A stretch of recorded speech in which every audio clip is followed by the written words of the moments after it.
औज़ुबिल्लाहिमिनश्शैतानिर्रजीम बिस्मिल्लाहिर्रहमानिर्रहीम। अस्सलाम वालेकुम डियर स्टूडेंट्स, मैं हूं आपका होस्ट से मज़हर बुखारी। हम हाजिर हैं आपके पास चैप्टर नंबर 2 यानी chapter number 11 second year statistics. Chapter का नाम है sampling technique and sampling distribution. Chapter number 11 यानी कि चैप्टर नंबर 2 जो सेकंड ईयर की स्टैटिस्टिक्स का है उसके हम मल्टीपल चॉइस क्वेश्चन करेंगे। जैसे कि हमने चैप्टर नंबर 10 यानी चैप्टर नंबर 1 के मल्टीपल चॉइस क्वेश्चंस और कैलकुलेशन किए, इसी तरह से हम सेकंड चैप्टर के करेंगे। मल्टीपल चॉइस में क्वेश्चन नंबर 1 है a population which consist of unlimited number of element is called, यानी कि वो कहता है पॉपुलेशन व्हिच कंसिस्ट, जब पॉपुलेशन होता है कंसिस्ट करता है अनलिमिटेड नंबर होते हैं ऑफ एलिमेंट इज कॉल्ड, वो क्या कहलाता है? फाइनाइट पॉपुलेशन कहलाता है, इनफाइनाइट पॉपुलेशन कहलाता है, both A and B and no one of the these. तो हमारे पास एक्यूरेट इसका आंसर है इनफाइनाइट पॉपुलेशन। जब भी अनलिमिटेड नंबर ऑफ एलिमेंट होंगे तो उसका जवाब होगा इनफाइनाइट पॉपुलेशन।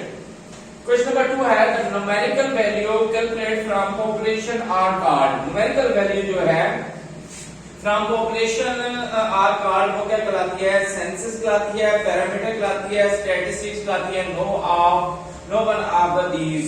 तो इसका एक्यूरेट आंसर है पैरामीटर। इसका एक्यूरेट आंसर क्या है? Parameter.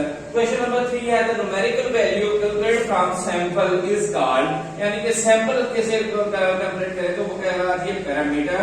Population parameter, statistics both A and B but not C, तो इसका एक्यूरेट आंसर है स्टैटिस्टिक्स।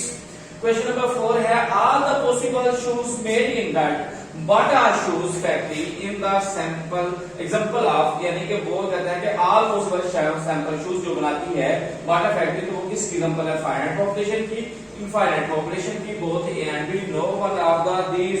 तो इसका आंसर हमारे पास है इनफाइनाइट पॉपुलेशन।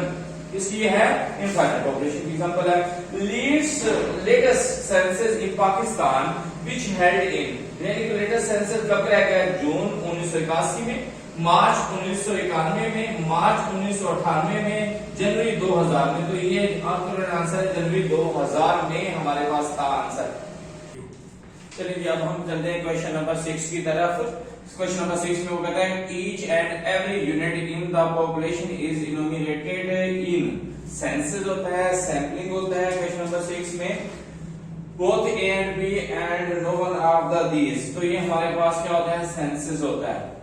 और all the possible number of sample in sampling with replacement, यानी कि विद रिप्लेसमेंट में हम पॉसिबल सैंपल कैसे निकालते हैं? पॉसिबल सैंपल का फार्मूला एक हमने ऑप्शन दिया है n की पावर कैपिटल N की power small n c n minus n 1 और नो वन ऑफ द दीस। इसका करेक्ट आंसर है n की पावर कैपिटल N की power small n। Pakistan cricket team can be regarded has, अगर पाकिस्तान की क्रिकेट टीम को regard दिया जाए तो वो क्या सिंपल रैंडम सैंपलिंग कहलाती है, क्लस्टर सैंपलिंग कहलाती है, जजमेंट सैंपलिंग कहलाती है, no one of the these, तो ये जजमेंट सैंपलिंग में आता है।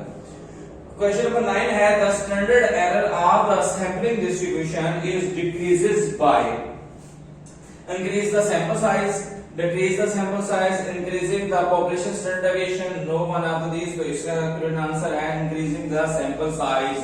तो ये हमारे क्वेश्चन नंबर 9 हो गए। अब हम क्वेश्चन नंबर 10 और आज के लेक्चर का लास्ट एमसीक्यूज करते हैं। वो कहता है no one sampling error are reduced by, sampling error reduce हम कैसे करते हैं? वो कहते हैं increasing the sample size, sample size को बढ़ाकर, reduce the amount of data, amount data को कम करके, decreasing the sample standard deviation, sample standard deviation को कम करके, या no one of the these. तो इसका है reducing the amount of data. उम्मीद है आज का लेक्चर आपको पसंद आएगा। नेक्स्ट वीडियो के लिए आप हमारे चैनल को सब्सक्राइब करें और लाइक करें, बेल आइकन पर क्लिक करें। तो इंशाल्लाह नेक्स्ट लेक्चर के साथ फिर आपसे मुलाकात होगी।